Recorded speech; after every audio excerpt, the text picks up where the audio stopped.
Hello everybody, this is Michael Lee, back with more lumberjack fire safety work. Let's get it.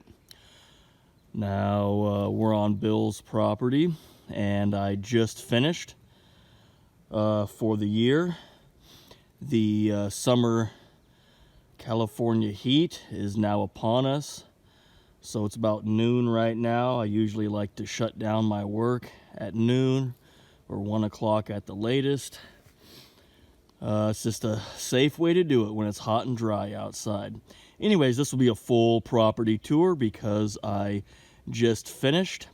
Now, this is a property I worked on for 2 months last winter, cutting a lot of dead trees and a lot of chainsaw work. And then we did about 23 huge burn piles. And the burn piles were located in the upper meadow, this large meadow here. This should look familiar to everybody. I know it's a different season now, it's summer, but we already have a burn pile going for next winter as well. But see how nice, clean, open, and fire resistant this looks. I'll give you a quick glimpse of where the house is. House right there, right? And then so this is the immediate portion of the property surrounding the house. Right, that's what you start with, and you want it to look open and clean like this, like a park.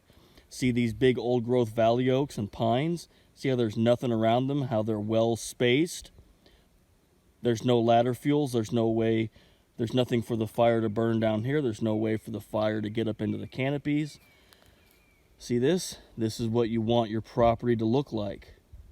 You notice how it's not clear cut, right? They're still trees. They're just big, strong, healthy trees that are well spaced. You don't want your land all choked with excessive fuel loads and overgrown. That's how catastrophic fires get out of control, right? When everything's overgrown. So now you'll notice how I didn't weed whack everything. Oh, and then this most recent work, I started here last winter, did 2 months work, mostly chainsaw and burning. And then the property owner wanted me to come back to do the finer details, the weed whacking, some brush cutting, just some finer work like that, organizing the firewood piles. And you'll notice how I didn't weed whack everything. I only weed whacked the dead brown non-native invasive noxious weeds like foxtail, medusa head, star thistle, tarweed. I'm drawing a blank, but some other stuff too. That's the flammable stuff. The California native plants like this here, the soap root, is not flammable. See how it's still lush and green? And these actually have giant bulbs underneath the ground that you can eat. You can use them for fishing. It like kind of stupefies fish. And you can also make brushes out of those bulbs because they have root filaments coming off of them. And probably tomorrow, that one's already got some, they make these pretty little white flowers that butterflies enjoy. So California native plant, soap plant, or soap root. Native Americans use this. And there's a ton of it on this property, so I did my best to avoid them with the weed whacker, because once again I do fire safety work. I only take out stuff that's a fire risk, and I try to encourage California native plants because they're good for the ecosystem and they're fire resistant, and I try to discourage non-native invasive noxious weeds because they turn brown during the summer, they're highly flammable, and they're ladder fuels. Also, they don't do jack for the native ecosystem. I don't do jack for butterflies and dragonflies and bees. So let's walk down here. Now I'm not going to walk too much further because I saw a rattlesnake this morning up here. So, but I did all weed whacking through here. See how nice, clean, and open it looks. Here's a good bed of soap plant or soap root going through here. It's really rocky in this section.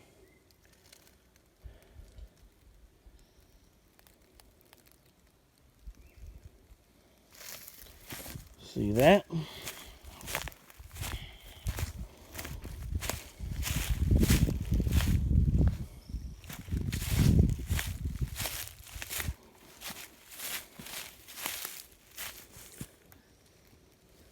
That's California wild grape, that light green color.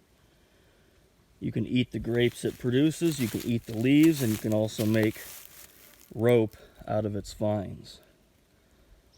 So, there's a lot of madrone, young madrones coming up in this area. Madrones are one of my favorites, and they're becoming increasingly rare in California. So I hope they all make it.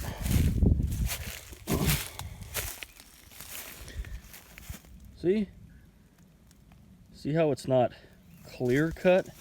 It's just, I just opened it up a little bit. That's what you want. Here's a good bed of soap plant. That western fence lizard just scared me. I thought it was the rattlesnake again. But that was all Medusa head and dead foxtail noxious weeds down there. Weed whacked all that. There's a lot of soap plant in this area.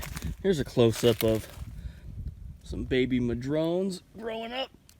And madrone. Oh, look at this big lizard. Let's see if we can see him. There he goes. And then, oh, I kind of missed a spot in here. Dang. That's all right. This is where I saw the rattlesnake. I'm going to have to be careful. So did all the way down there. There's the dirt road leading up into the property. So, good. Let's continue on. I want to show you guys this lower meadow again, and then we'll check out the firewood piles. So the property owner is going to have me come back next winter, probably like January 1st, and do some more chainsaw work and some more burning. You know, making the properties fireproof, or doing fire escaping and really doing a thorough job, it's like a 3-year process. It truly is at least a 3-year process. So you can still see some dead excessive fuel loads that don't need to be here, like some dead madrones. There's a dead oak in that back corner. See, there's some dead oak and pines there. Look at that cliff.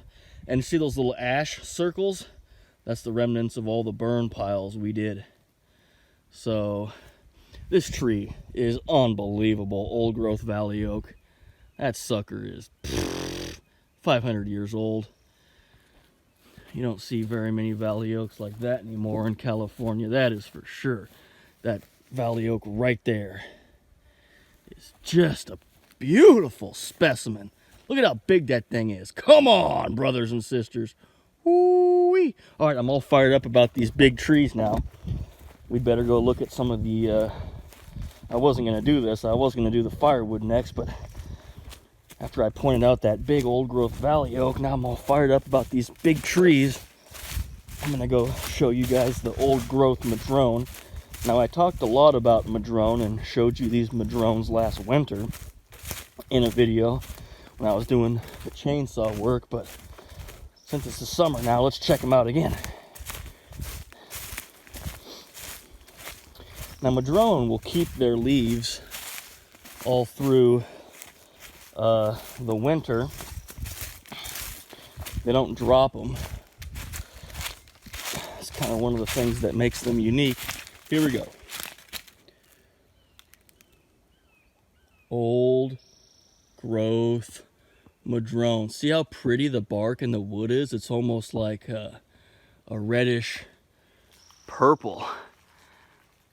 Oh, I love this tree. You guys, when madrones get big, they are just so cool. I mean, come on. Look at this thing. And it's beautiful wood. It's the most beautiful wood I've ever worked with in my life. It's seriously pink and purple on the inside. Oh, is so cool. Come on. Okay. Madrone. Up north they call it arbutus. Like in Canada, I think people call it arbutus. Gets much bigger up there because there's more water. But everything gets bigger up there actually because there's a lot more water. Okay. But in California, we call it madrone. Same thing though. So I did a lot of weed whacking and brush cutting all around this perimeter of the meadow. And then we use a tractor with the mowing attachment on the back to do the main portion of the meadows. So here we go. Here's one starting to make the white flowers. Soap plant starting to make those white flowers. And then when those white flowers get pollinated by bees and butterflies, they make thousands of these tiny little black seeds. And they can reproduce vigorously that way. Oh, I'm huffing and puffing, everybody. Okay. Oh, some shade. Whoo, it's getting hot, everybody. Man, as soon as the afternoon hits in California during the summer, it's just like, whoo. That's why you got to shut off your chainsaw and your weed whackers and your brush cutters and your tractors and your mowers early. You don't want to be that guy hitting a rock, hitting an old piece of metal and kicking up sparks, starting a fire. You don't want to be that guy, so it's best to just shut it off at noon, 1 o'clock the latest. That's also CAL FIRE regulations. So this is mostly interior live oak. There's some California black oak and some California valley oak in here. But this is like the backup wood pile. Property owner probably won't burn this for 2 years because he's got a massive main firewood pile. Now I finished making this main firewood pile a couple days ago, and since then I've been mostly weed whacking, but this is a nice wood pile, everybody. I don't mean to toot my own horn here, but if this ain't a fine looking wood pile, then I don't know what is. You know what I'm saying? Check this out, brothers and sisters. Look at this wood pile. Come on. Took me 4 days to make this. I'd say this is 3 to 4. I'd say it's 3.5 cords. No, I think it's 4 cords. I'm going with 4 cords here. Now this is mostly almond, toyon, madrone. Yes, it's mostly madrone, toyon, and almond. There is a little bit of interior live oak, black oak, valley oak mixed in, but it's mostly madrone, toyon, and almond, which is like the best firewood you could get, you know. Olive, pistachio, walnut are also great for firewood, but it's the hardwoods that are the best firewood, right? I mean, you got to burn what you have on the land where you live. You know, it's okay to burn pine if that's what you've got. I'm just saying, this stuff burns slow. It's really heavy, dense wood, and it burns slow and puts off a lot of heat. Especially madrone. Let's see here. Recognize this? Look at that pretty bark and the pretty wood. That's madrone. See this right here? That's blue oak. Do you see this right here? That's interior live oak. Do you see this more pink purple wood here? That's madrone. See the inside, what it looks like? Now let's see if we can find some almond.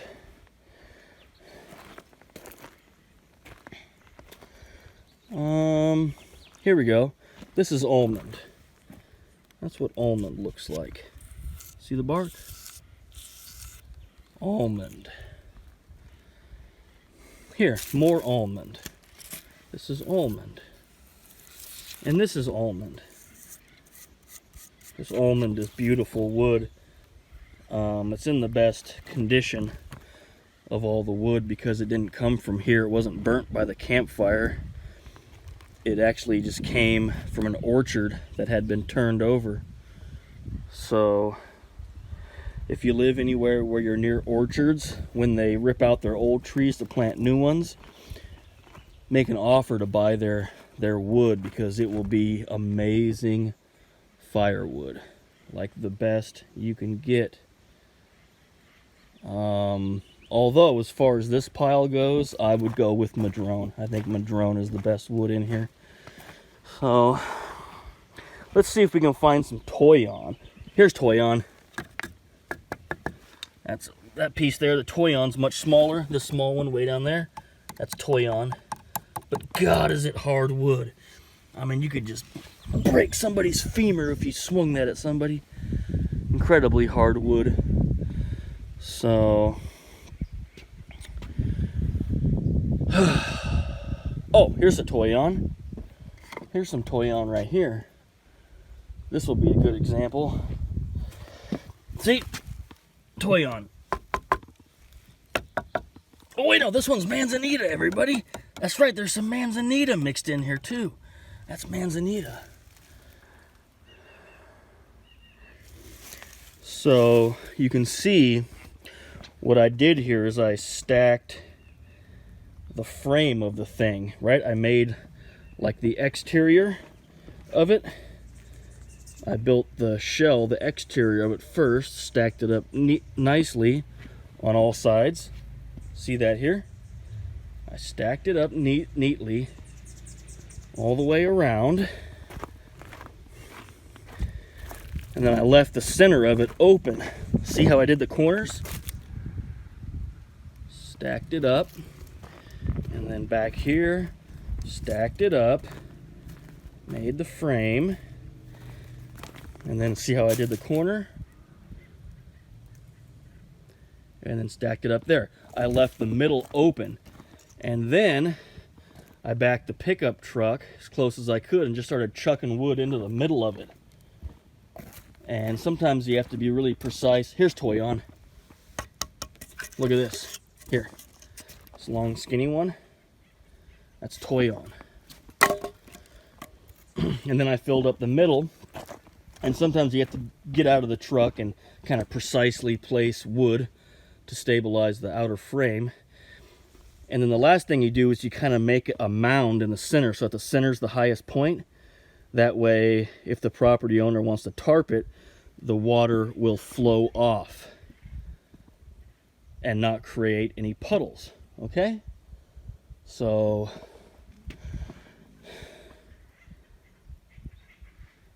let's take one more look at this wood pile from the side. I'm extremely proud of this wood pile.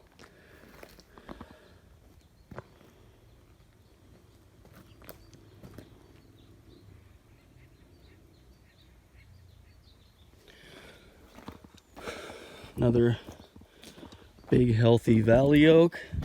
Did weed whacking all through here.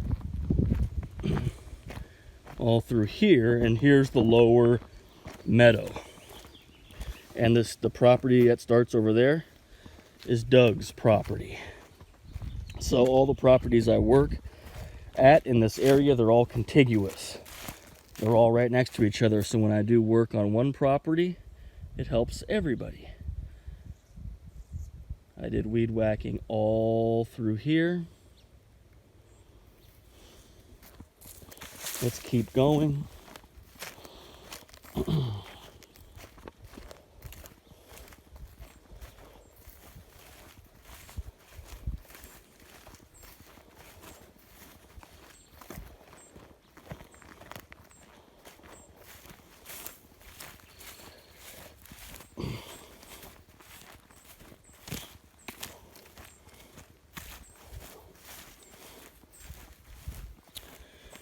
Did weed whacking all through here. Dang, this looks good, everybody. This looks really good. All this looks good. Come on. Look how cool that section looks over there. Here's the property line. Here's a ravine. And then I did all this. See this? The house is just over here. And there's a garden, which is a good fire break, okay? But I weed whacked all through here. I even went down about 10 feet, like halfway down the ravine. See that? See that, everybody? Come on.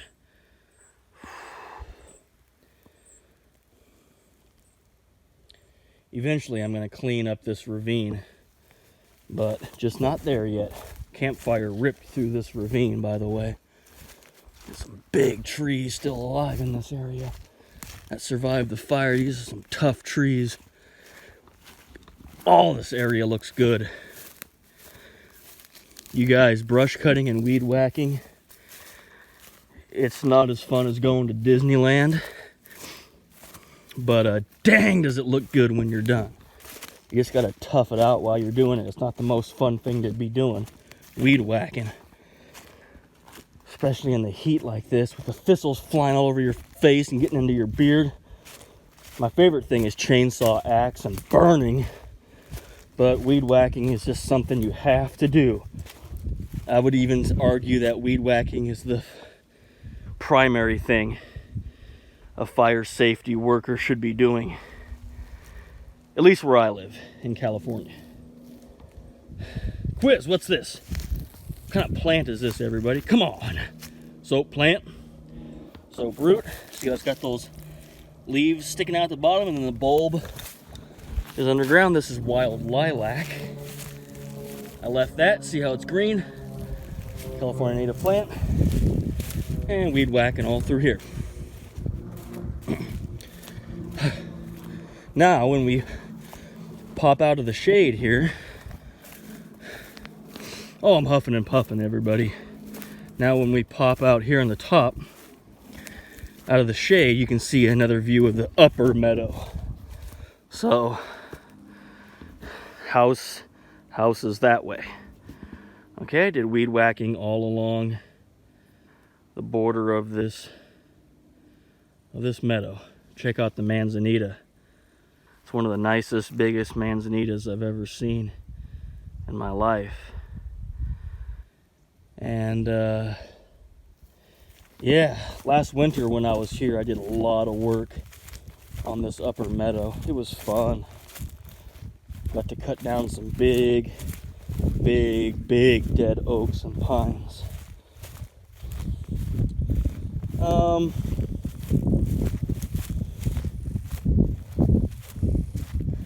think I'm going to end the tour here by talking about the big pines I cut, and then we'll go look at the old growth valley oak one last time because it's my favorite tree on the property.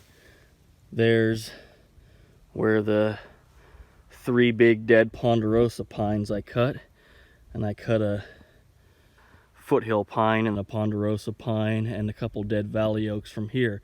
Still have a little bit of chainsaw cleanup to work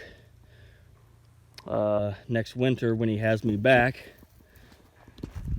But we're getting there, everybody. Like I said, it's a 3-year process to kind of get your property open, clean, healthy, sustainable, and fire resistant. So here's a big ponderosa pine that got torched by the campfire at the trunk, you can see, but it's still going. Now let me show you this. This is interesting. I wasn't planning on doing this, but since I'm right here, I might as well explain this to you. See all the sap running down this thing? And do you see the small holes in the bark? And you see that big sap mess up there, that kind of scar area? Well, this is because there's a war going on within the pine here, and it's between the western pine beetle and the tree itself. This thing is probably infested with the western pine beetle, and it's fighting against the pine beetles by dumping a bunch of sap all over their eggs and all over their bodies to kill them. So we'll hope that the tree wins. So far, it looks like the tree is winning. Here's one of the big old growth valley oaks here. Look how gnarled and thick the bark gets on these valley oaks when they get old growth. I can put my hand right in there. It's like these big chunks of bark. And it almost turns white the older they get. Kind of like how an older human will kind of have silver hair. Well, same thing happens with the oak bark. So here it is. Unbelievable valley oak. This thing is just incredible. One of the most amazing valley oaks I've ever had the privilege of working around. Just phenomenal.